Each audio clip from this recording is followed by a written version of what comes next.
Warm welcome, Markus Termin, Astrologisches Stundenbuch, new guitar for a client.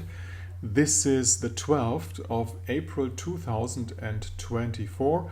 The moon is in the air sign of Gemini and the sun is in the fire sign of Aries. They have a nice angle, a sextile position, and it's all right. We can do something with this day, adding some intelligence to boldness, to concepts that have the idea of pushing through. Mercury is still retrograde. He is sunburned again. He was in Cassini. That was the point of time I finished this instrument, because I'm doing things like that, putting time points where I like to finish things. Being retrograde means that it's silly time and everybody can experience that in everyday's life. But I want to point out another center of my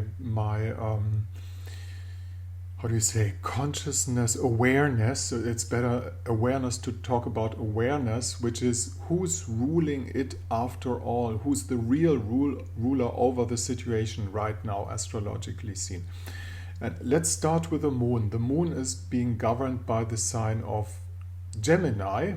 The ruler of Gemini is Mercury.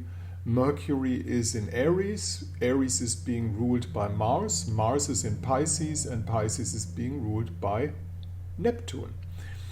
Then you have Jupiter and you have Uranus, which is the big cover-up of our, not talking in clear words, but they are doing it. It's out there. They are dimming down the sun, I think. And as Uranus is an air sign representative of Aquarius, and it's huge and it's big. They are doing it on a big scale. They are doing it in the industrialized countries. They are doing it worldwide. This is a picture for that, putting up the earth, the thick element, up to the airy regions, spheres. This is actually what is happening. But what I'm talking about now is Taurus is being ruled by Venus, and Venus, again, she's in Aries, and Aries is ruled by Mars. Mars is in Pisces, and there it ends up again with Neptune. We come to Aries itself, same procedure. Mars is the ruler, Neptune again. We come to Pisces, same thing. We come to Aquarius. Then we have two rulers, Saturn and Uranus. We have been talking about Uranus already. Saturn is in Pisces anyway, and then it ends up at Neptune's door. Now, Neptune has a positive side and a negative side. Speaking of the negative side, Neptune is just pure, can be pollution. Neptune is the fog covering up things. It's not really possible to find out about the truth. There's a big cover-up running worldwide on what. I'm not going to talk in clear words, still not. This is the one side, and the other side, the positive side, is that we live in times of extraordinary spiritual possibilities through that, because Neptune actually is the spirit itself. It's the opening up for the spirit. Now, you might think this is not a practical question, because down here on Earth we have reality, we have weapons, we have hostility, we have wars going on. But up there in Earth, the fairy tales that they are talking about, and the spirits and the gods, and we can have this as a hobby, but it's not reality. This couldn't be more wrong. It's just the opposite. It's the other way round. Everything is run and worked out by spirit. Every little thing. There is no thing without a spiritual connection, and this is, if somebody comes to a clear sight with Neptune, he's a very, very good portal, not only to the other worlds, but to our daily existing private situations. It's the most practical thing in chart really could be Neptune. seen from a perspective of spirit and knowledge.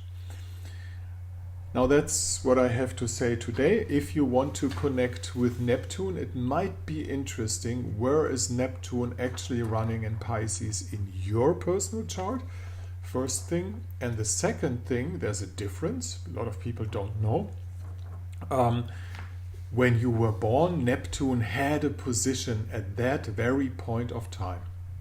I like to talk about a photographical picture that is frozen from the very moment that you took the first breath in life, and that is our birth chart, and the Neptune position in there shows where's the biggest longing, where do you want to get, where is the biggest need of having dreams that somebody tries to realize, and stuff like that. Okay, that's the 12th of April 2024. I must apologize for my English a little bit, but I want to send out those news in English too. I have some friends speaking English who like to watch this little show. And my English is a mixed up thing in between American English, English. I visited Ireland, I spent some time in the Caribbean. Now I'm living at a place where I speak not often enough, but sometimes, to my English friends and fellows, and I just like to send this out in another language to, make borders in between languages a little bit more transparent. And anyhow, if you look at the translations in between English and German, the German translation, even with film titles or headlines of newspapers, they always translate the opposite of what is true. In between two relatively similar languages, because English and German is not that far away. They have a lot of words on the basis of Latin anyhow. Okay, that's the reason why somebody who isn't really firm in the idioms that he's talking about, but I'm trying to improve. The more I read English, the better it gets. So thank you anyhow for listening. If you want to get in contact, did I say that again? This is the possibility up there. The email address, mind the DE at the end, because I'm native German. And down here at my German blog site, it's actually the oldest blog in German language on astrology. You will find the conditions of a consultation, which is pretty reasonable, I would say. Thank you for listening. Markus Termin, the 12th of April 2024.